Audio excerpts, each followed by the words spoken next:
Welcome to another edition of Top Lines and Tales. This week we're sponsored by Harbro, manufacturers and suppliers of quality livestock nutrition. This week sees the start of a new series on Top Lines and Tales, recalling some of the history of the native breeds in UK. We start with a Hereford, a story so extraordinary that it'll span 2 episodes. And I'm joined by cattle historian and Hereford cattle breeder and enthusiast, Clive Davies of the Westwood Herd. Clive, welcome back to the podcast. Hi Andy, good to be with you. And Clive, it pretty much all starts with the Tompkins family. I believe old man Richard Tompkins died in 1723 and his son Benjamin the Elder inherited a silver cow, and that was nearly 300 years ago. And was that the first recognised Hereford as we know it, Clive? Yes, I would expect so in written form, Andy, and through his will. And he also left to another son 2 oxen, and they were named Spark and Merchant. And I think, because at that point in time, I think it's difficult for us perhaps to comprehend, but the main reason for bovines on farms, I expect the cows give milk and they could make a bit of cheese and butter, but the main reason for having the cattle were draft animals. And what Richard Tompkins had done was sort of developed a strain of cattle that did that very well. Not least they held their condition, and that was important for the strength of their pull-in power. And so his cows were so designed to produce these oxen. But of course, their family's work started really a revolution of beef production into what we know it today. And as I said, 300 years ago, and to put this into perspective, we've got Robert Bakewell, everybody knows about. Sure, he wasn't born till 1725, 2 years later, and for our uninitiated listener, he's the man who's credited with improving the longhorn cattle at Dishley Grange, and set a precedent for improvement by using inbreeding, and a lot of people would follow that for many, many years, wouldn't they, Clive? I mean, he was the man, and we're predating him, aren't we? Yeah, well, he's one of my great agricultural heroes, and not least because, to be honest, Andy, I don't think we've caught up with him yet. I mean, he was doing things like conducting trials and experiments to do with soil fertility, irrigating of his farm, and the animal experiments. He chose the Longhorns because they were a common breed in and around that Midlands area, but he was well known for his work with developing the Shire horse, and of course his Leicester sheep, which really were exported all over the world and influenced many breeds. But you know, he was ahead of his time. But what he was above all else, over and above the likes of the Tompkins family, one, he took a bit more of a scientific view to things, but also he must have been a bit egotistic, really, because his work was promoting agriculture. And the Tompkins family were just happy to go on improving their stock on their farm, and over the 4 generations that we knew of them, that's exactly what they did. Yeah, and I'm saying, going back again, it's still 20 years on beyond that before the Collins brothers and Thomas Booth were credited of starting the Shorthorn. So the Hereford really does predate just about any other animal, or at least in its initial form, predate just about any other beef animal in the UK, Clive. Yeah, I would say so. And of course, although the Tompkins family, you know, were those earliest recorded, there were a number of families around that sort of Hereford, Shropshire, Worcestershire area that developed herds of cattle. But the other thing, Andy, and if anybody knows what a Hereford beast looks like, and you've only got to look at some of the old 1950 Western films to know that they're red-bodied with a white head. Actually, the Herefords of the Tompkins era, where some of them were like that, but many of them were dark roan, some light roan, some were known as grey. So it was a right collection of types and colours. And actually all they were trying to do was breed improved animals for their purpose, which was originally draft, and then it became more important that they were beef producers. And so the colour thing was secondary, as we say today. You know, there's A good animal can be any colour. Sure, and let's go back to just talk to the Tompkins a little bit more. Richard Tompkins took over the Court Farm in Cannon Pine in Herefordshire, and he must have been a pretty good farmer, Clive, because he expanded to a few other farms in the area, and then he moved his son Benjamin into the Court Farm. They were farming something like 800 acres in 1765. That's a big farm back then, wasn't it? Yes, exactly, and obviously very successful. Actually, they're further back in history. They were a very noted family in the county and provided MPs for the different areas, but they got embroiled with the Civil War in that they were royalists, and some of them through it lost their lives once the parliamentarians took over. And so really the Tompkins family that we're talking about now were, much less wealthy, and as a result they had to graft and make their way, which they did through some pretty effective farming for that time. Yeah, and back then, farming 800 acres, I suppose tenant farming would be hard work, but I mean, it does show that their success and their expansion. And these guys are obviously, as we said, will be developing the Hereford breed all the time. And there's quite a few other names that would be at the same sort of job back then. Clive, give me a few other names that would be prominent families around about that mid 1700s. Well, a good friend of the Benjamin Tompkins were the Galliers family. They were out at Wigmore. And again, they had a sort of multicoloured breed. The Jeffreys, who were around Lyons Hall, and they moved on to the Grove at Pembridge, which is a noted home of the breed, in the heyday of the breed. The Haywood family up Clifton-on-Team were fairly early names in the job, and through them, the Walker family, who were originally at Burton Court on the Bromyard side, but moved down to Nightwick by the River Team, and indeed their family are still there and farming Hereford to this very day. See, I used to know the Haywoods at Clifton because I lived in Clifton-on-Team. John Haywood was a builder, and I'm sure it's the same family, probably. Yes, that's it, Andy. I think so too. Yeah, and the Jeffreys family are still around that area. Of course, the other family that's become quite noted were the Tullys of a place called Huntington, which is a little hamlet just sort of west of Hereford there, and old Mr. Tully had three sons that carried on his work, but they were noted for their grey Herefords, and they're known as Tully Greys, which again is a sort of colour feature of the knights who were at Downton Castle, very well-to-do people, but they started, and one of the knights was a very keen sort of botanist and studied that aspect of animal work.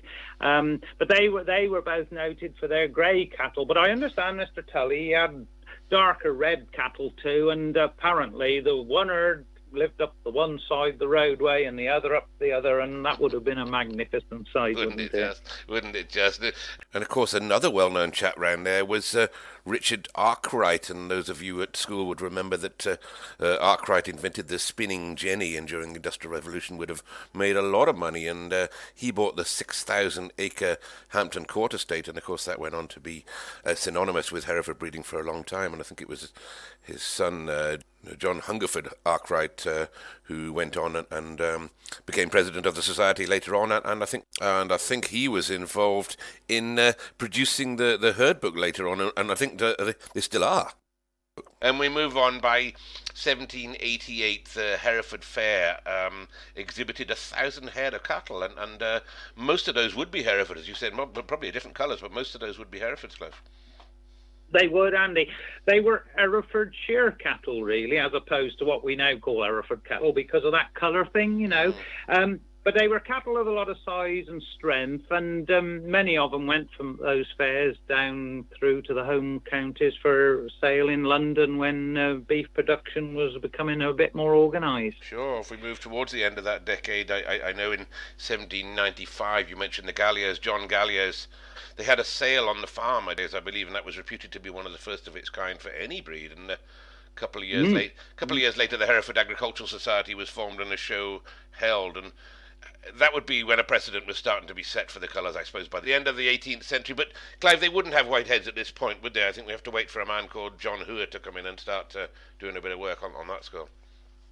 That's right. Well, some occasionally come up with white heads. In fact, the the Tullys at Huntington bred a calf with a white head, and it was thought to be a grand occasion, that this white-headed calf appeared. They kept him and used him, and probably some of his offspring were like that. But it was the Hough family who were originated from Northleach in Gloucestershire, but moved across to Great Hardwick near Abergavenny in Monmouthshire, and they set about breeding what they considered a better type of Hereford, and it just so happened that their best ones were red-bodied with white heads, and as a result of their inbreeding or line breeding, it set that trait. And it's a remarkable thing that it's done that, really, because within the animal kingdom, it's only the Hereford that can really put a lasting trademark on its progeny, and particularly in the first class. I mean, I'm no great bird watcher, but I think robins and blackbirds are both of the thrush family, but I stand to be corrected. But if you crossed one with the other, you wouldn't have a ruck of chicks all with red breasts, for instance.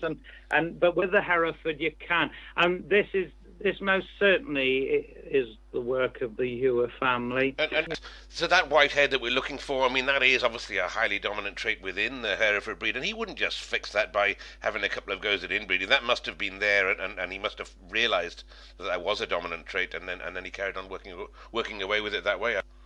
They didn't go out to produce white-headed cattle. It was just that they were keeping their best animals, which happened to be red-bodied, white-headed. And I would think these would be, in our eyes today, these cattle of the Hough family would be far superior to what the Tompkins had. They'd be, a little bit more blocky, still quite a lot of frame and weight and size about them, but they had refined them rather. And of course, then when other Herefordians started using the Hough bulls on the likes of the cattle that were developed by the Tompkins and the Galliers and the Jeffreys, I mean, they were improving them again, and so it was a work in motion.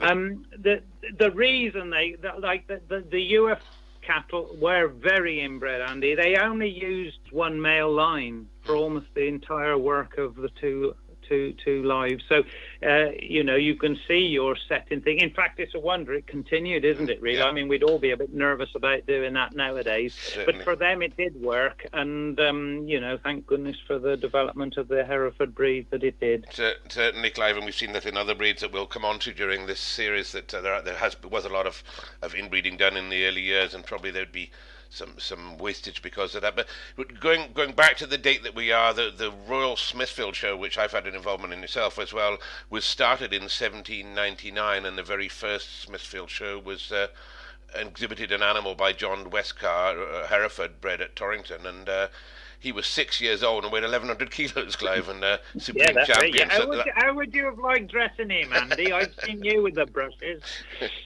Yeah, but that's a big beast, and that sort of shows and characterises, and as I said, that's at the end of the 18th century, so we characterise what they were then, and obviously we've got another couple of hundred years to go yet with this breed, but at that time there probably would be only three breeds, I would think, in the UK: Bakewell's Longhorns, Collins's Shorthorns, and the Hereford, and apart from maybe the Devon, and the Angus would be 50 years later after that, wasn't he? So they were the three dominant. Yeah. I think so, Andy, and I think, the Devons and the Sussex, the red breeds, the Lincolns developed with the help of the Shorthorns, so they're a little bit more modern, but and most certainly And in amongst the breeds itself, there'd be some rivalry, and I've read some history, Clive, you're much more of a historian on the breed than myself, but in 1808, at a dispersal of Mr. Gwillim's Purslow horde, saw a cow make £225. That's a pretty fair sum. That buy you a nice farm back then, Clive. And then that was topped then by Collins. I'm not sure, Richard or Charles Collins, selling a bull called the Comet, and famous short-horn bull, and he was for 1,000. That'd have bought you half the parish by then, Clive, wouldn't it? Yeah. Well, it's incredible the amount of value that people were putting on some of this early breeding, isn't it? And maybe when we see fairly big prices occasionally today, we all sort of think nice to have a bit of that. But really, this has been a typical thing that's gone on since livestock breeding became, the art that it is. Sure, and talking of the rivalry, then John Price of the Ryle had laid down a wager with Bakewell that 20 of his Hereford cows could outmilk 20 Longhorns, which I thought was fantastic. And Price won as well. I'd like to see the Angus and the Limousines having a milk off these days, Clive. Those guys had a lot of milk in their cows back then. Yeah, we didn't get the initial results, did we? But certainly a good. That was a great man too, John Price. He was obviously a Worcestershire man from Royal Courts near Upton-on-Severn, and he was in some ways the equivalent to the Hereford as Bakewell was to the breeds that he was involved with, because he was a very intelligent, outgoing sort of fella who got involved with the Tompkins family, took on their genetics, and built up a very good herd down in South Worcestershire there. He was a brave man. He got buying property. Some of that went wrong for him, so the cattle were able to bail him out. And he had many sales. I think his most successful was the one he held in 1816, some biggish prices like you're describing, Andy. But he went on and carried on until the 1840s, when he had his final sale in 1841 on his retirement. A lot of his cattle went on to put the backbone in a lot of other herds, didn't they, with that initial Tompkins bloodlines, as you say. And Clive, in the early part of the 19th century, there was a mention of a silver cow. What's the significance of the silver cow, do we know? Well, there's two famous silver cows. So one is the one that was left in Richard Tompkins' will to his son Benjamin, that presumably, was the cow that developed the breed.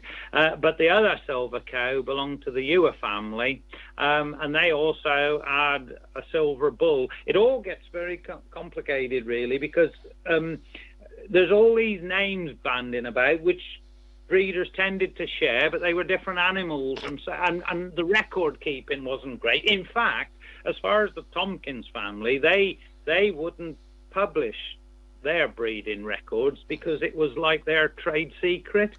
And in a way, the person that tried to develop a much more open affair was John Price from the Royal. And whilst he didn't live to see the first Hereford Herd book published in 1846, he was very much behind it because he could see this was the way of developing breeding programs, of promoting your breed of stock.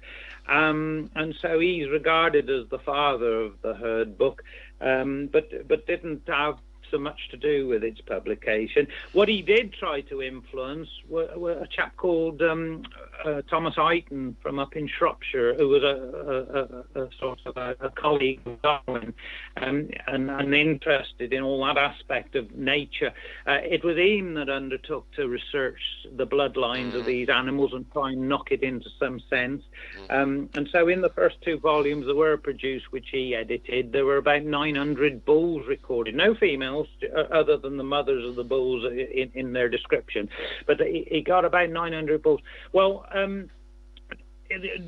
John Price, he was hoping that all the entries would reflect his breeding and that of the Tompkins family. But actually, by the time that all this information come together, Mr. Eighton could see he had to go a little bit wider than that. Actually, it was the Ewers bloodlines that dominated it. And by the time that volumes 3 and 4 were produced, every animal would trace back to the breeding of the Ewer family, and I'm afraid the others, other than that they'd be involved in perhaps some of the background breeding, but they'd sort of lost their influence very quickly. It's an interesting subject, the herd book, because again it's recurring in my research in other breeds as well, that people who originally took on developing the herd book as a commercial operation, so they would go round and gather all the information and then sort of sell the herd book back to the breeders. And then in this instance, as you mentioned, Thomas Eighton in 1846 with the first herd book, and then he sold the rights to the herd book to a Mr. Powell, and then Mr. Powell then sold it to Thomas Duckham, and he then sold it on to Arkwright, who we mentioned earlier. So these sort of enterprising chaps would actually they'd start a book and then actually sell the whole program as it is onto somebody else, which is quite an enterprising. Yeah, absolutely, Andy. Yeah, it was very enterprising, and a good job they took the work to start, really, because it must have been one heck of a job. I mean, the fact that we can all get on the internet and get on databases, and I'm regularly using, well, certainly our own UK one. I'll get on the Canadian one and the American one and the Australian one, and they're all the same as far as the way they work, which is lucky for me because I'm not terribly computer literate. With information's there at the touch of a button, but for them it must have been some sort of operation, and thankfully those people undertook. Of course, they were copying what the coats.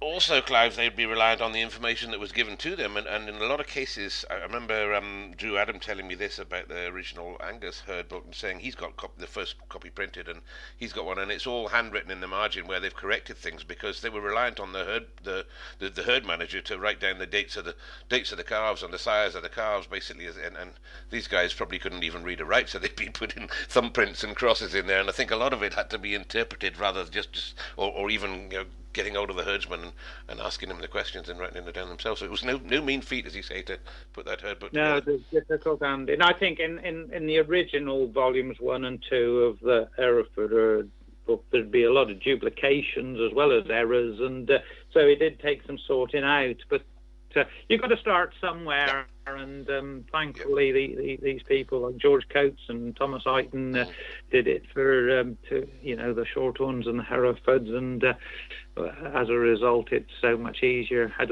least we can get on with life today and do our best.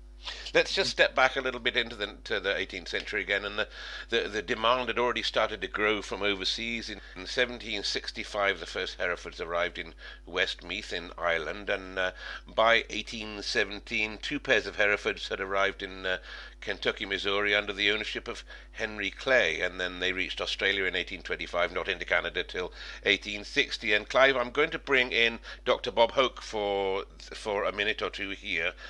Bob, the Hereford would have had a huge impact on the cattle in the USA 200 years ago. How did these first shipments go?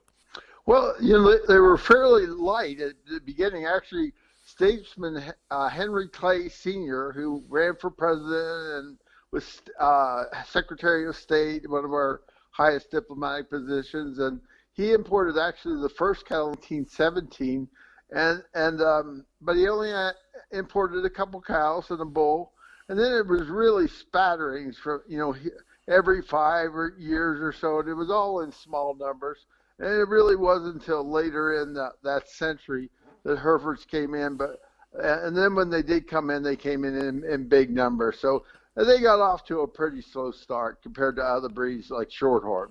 Okay, I understand that, and maybe the time wasn't ready for them. And thanks, Bob, for that interesting information and bringing us back into the UK. Here's the fact that I quite like. The bull Cotmore 376 was born in 1835, and by 9 years old he weighed 3,920 pounds. That's nearly 1.75 tons of beef there, Clive. That's incredible, isn't it, Andy? And effectively he was judged as the best bull, even beating Mr. Bates's famous Shorthorn team at what we call the first Royal Show, sure, which was held at Oxford. But Mr. Bates, he was, from Yorkshire, a man of some means, and he'd have possibly sent his stock down to Oxford via perhaps even by barge or even down the coast and probably carted them to the showground. Cotmore walked from Pembridge to Oxford to compete in that first show. Bloody hell, that's 80 odd miles. And back again, presumably. 1.75 tons. It caused a fair traffic jam these days, Clive, but I don't suppose that was a worry back then. And as you said, he won the first Royal Show in 1839. And again, only 4 breeds there: Herefords, Longhorns, Devons, possibly Shorthorns, or possibly Longhorns, should I say. But he would win the interbreed and beat them all, if only by being the biggest. Yeah, no, well, he would, but I think it was something of his excellence in all respects, as we might to judge him today. What also happened that year, which was a bit of a stroke, was John Hewer organised a sale at around about that time too, and as a result, with Cotmore's publicity sort of fresh off the press, that assisted in helping to promote the breed, and that's what we still do it for today, isn't it? You know, and that's nothing new. And continuing with the exports, by the 1860s, the Americans and the Australians were clambering for the best blood and taking all the great bulls such as Horace 3877 and a cow called Dolly Varden and her calf for big money. And in 1882, Thomas Clark took 125 head of Herefords in one load to New York. And I'm going to go back to Bob and just ask him if he's got any more information on that shipment there. Well, it was called the Sensational Shipment of 1882 because they actually, Thomas Clark was beating wealthy businessmen from Indiana, Charles Sturt and Adams Earl. Charles Sturt was his son-in-law, and Adams Earl had gone over and imported cattle from Herefordshire, and Thomas Clark was beating them in the show ring with home-raised cattle, and they did not like that very much. So they gave him basically an open checkbook to go to Herefordshire and buy the best. And as far as I can tell, he did buy the best and had royal winners. There was actually two shipments, but I mean, he had royal winners. And the story goes that there was a lineup of like 50 breeders to see these cattle paraded past going towards the ship to come to America. That it was a big deal on both sides, but maybe even more on your side of the pond because he kind of creamed off a lot of the best cattle. They were just really impressed at what he bought, but he spent a lot of money too. But there was also one other shipment that dovetailed into that, and that was Gudgel and Simpson. They brought in two importations of about 100 cows and up to 30 bulls each time. At about the same time, 81 and 82, and it was on those two shipments what was the basis of Herefords as the strong breed that they were in the United States, and particularly on that second importation was a bull called Anxiety the Fourth, and he was the one that made the big splash over here in the United States because he was just so much better than anybody had ever seen. So on these two shipments came the use in the western United States where shorthorns have been king, and they've mainly been using Bates dual-purpose shorthorns, and they started using these Herefords in fairly large numbers, and then we had a terrible blizzard in the winter of 86, 87, and there was a bunch of neophyte people that were raising cattle. They thought it was a gold rush because there was free grass after we got rid of the American bison, American buffalo, and we had subjugated the Indians, sadly, and everybody rushed from Scotland and everywhere to make their fortunes on this free grass and feral longhorns, and they started in 1865. They bred them with shorthorns, and then they started using Herefords. Had this terrible winter, and at the end of that winter, the Herefords tended to be alive, and the shorthorns tended to be dead, and that's pretty much what did what made Herefords what they were. Is their survival, their ability to wrestle under tough conditions. These neophytes had not made any preparations for winter feeding, and gosh, they went on to just grow and grow and grow until they were registered 600,000 head by 1960 between horned and polled. I mean, they just were so dominant, it was unbelievable. That's interesting to hear that the Hereford lived where the Shorthorn didn't, because we've heard stories the other way around there. But Bob, I really appreciate your input on that one. Thank you very much, and I'll go back to Clive now. Thank you. Well, thank you. Moving on, I find it interesting to note that the first shipment of chilled beef from USA back to the UK was recorded by historians in 1875, with more coming from Paraguay in 1877, and a whole boatload of frozen beef from Australia in 1879. What were we doing buying beef back from these guys? Were we? Yeah, well, it's very interesting. Yeah, very interesting, Andy. But obviously, I suspect it's a bit of a message there that those people were a bit more organised, taking advantage of a market that was probably available to them, whereas old UK producers were just hanging back a bit and not half organised enough. And it's quite an amazing thing, and it's something that's gone on ever since, isn't it? And at the moment with climate change atop of most political agendas, self-sufficiency is going to come back into vogue, and well, I think those are lessons that we need to learn and still gain from. And let's move on with the Herefords a little bit. Once we turn the corner in the millennium into the 1900s, it would be a few herds that again dominated that, and one of these being Little Tarrington from William Griffiths.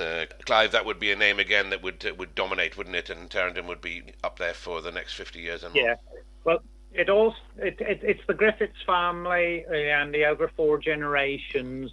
Samuel Griffith started farming at Brierley Court and developed some pretty good Herefords for the late 1800s.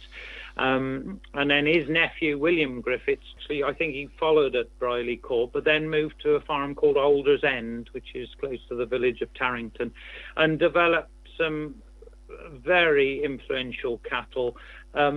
I don't think he was a great marketeer himself, really. And also, they never really won top awards at the events that were going on. So they sort of just did their cattle a little bit sort of commercially.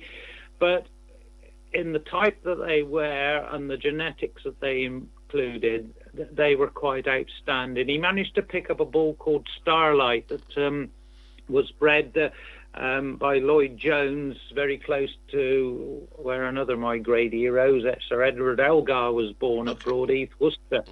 And this bull proved exceptionally potent in the Alder's End herd, and from it developed one of the greatest run of outstanding bulls that I think the breed has ever seen, because on a previous conversation, Andy, we spoke about a bull called Good Enough. Well, he was derived from this line of breeding, and he won the Royal in 1919, and right up to the end of the 1920s, there were cattle coming forward from this line of breeding. That many of them won at the Royal shows. And so this was William Griffiths' work. But his son Harry, he took the farm on the opposite side of the road that runs through Tarrington at a place called Little Tarrington, and he was really the architect of what we might regard as the modern Hereford. And what he did was to take a lot of the genetics from his father, but work specifically on the hind hen end of the beast. So put in much more conformation in, but in order to do that, he needed to improve the hind leg. Because if we look at pictures of some of the top Herefords of the late 1800s, early 1900s, they look quite immense cattle. Not as framey as Copmore by any means, but pretty immense. But their leg structure doesn't look quite like I'd like to see them. But what Harry Griffiths stuck on them definitely would have been. And because he was quite a genius, really. As a youngster, he hoped to be an artist, but his father didn't think that was he thought he ought to get a better, proper job.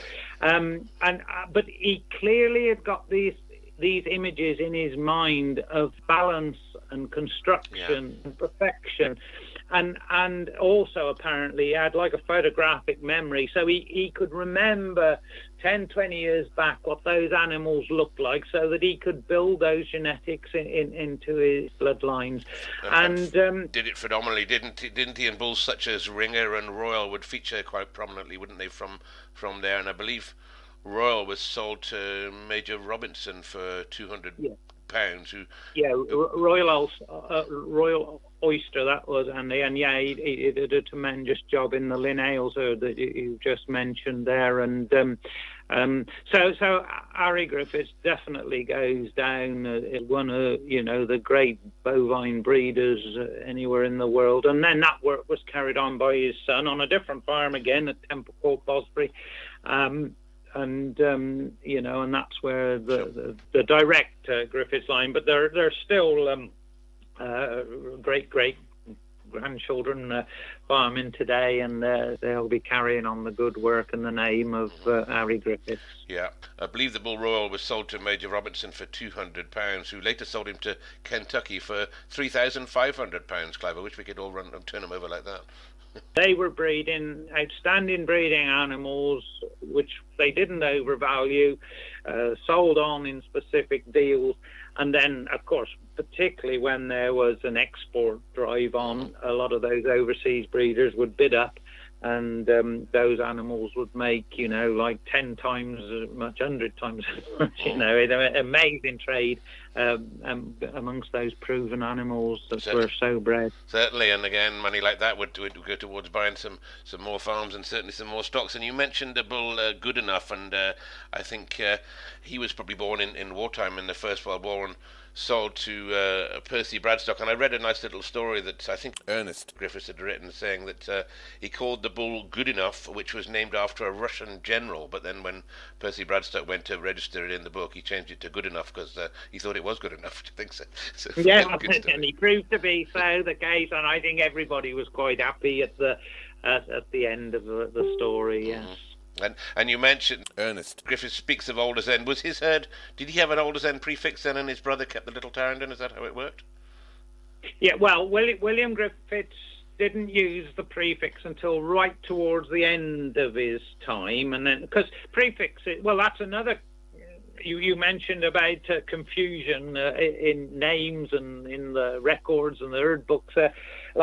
Originally there weren't herd and flock prefixes, and so therefore tracing some of these animals is even harder. But eventually the prefix thing did kick in, and that made it a lot better for both breeders and historians to follow the story. So William Griffiths did develop the Alders End prefix eventually, and Harry, his son, always used Tarrington as a prefix, and then Geoffrey, the next generation, used Temple as prefix. The Alders End prefix became very well known because it had some very good owners afterwards, the farm and hence the herds that were developed there. And Lord Brockett had a herd called Alders End, as indeed did the Brewarriner estate that was owned by Australian Sir Allerton Becker, and they took it up to the end of the pedigree Hereford days at Alders End, a very famous home of the breed. We'll move on towards that when we get into the next episode. Just stepping back to Ernest Griffiths there, he mentions a bull called Wilton. I saw an article he'd written in one of the magazines in the 1920s and saying Wilton would be one of the best bulls that he'd ever seen or bred, and was he significant, Clive? A lad called Ernest Griffiths. I knew William Griffiths' son was Harry Griffiths, but I didn't know that Harry Griffiths had got a brother called Ernest.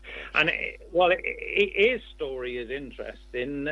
As an aside from Hereford cattle breeding, I mean, his father did encourage him to do something else, which was become an accountant, and sent him off to London. But unfortunately, the poor young lad got polio within a year or two of being there, and it was felt best that he come home and sort of recuperate.